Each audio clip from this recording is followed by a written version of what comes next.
My name is Ali Jamal. I am in Halabja Shahid Communal Boys College. Hello, my name is Ron Rahim.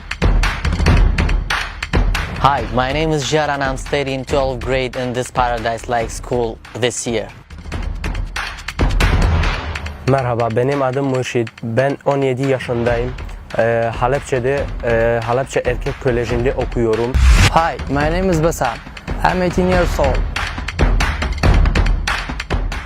I've been in this school for approximately 6 years, and I've been happy with all of my friends and all of my teachers. You can join this school and learn everything from your teachers, from your supportive and creative teachers.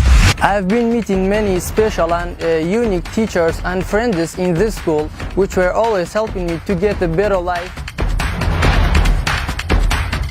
The teachers which are here, they are always like friends for us.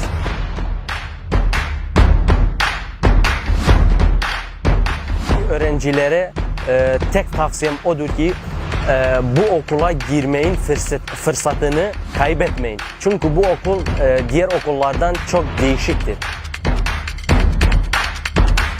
I don't care what kind of job I'm gonna have. I just want to give some advice for the people, and the people could get benefits from me. I want to study computer engineering because I always wanted to be a creative person, a discoverer person, and I think the only branch that you can find that opportunity is computer engineering.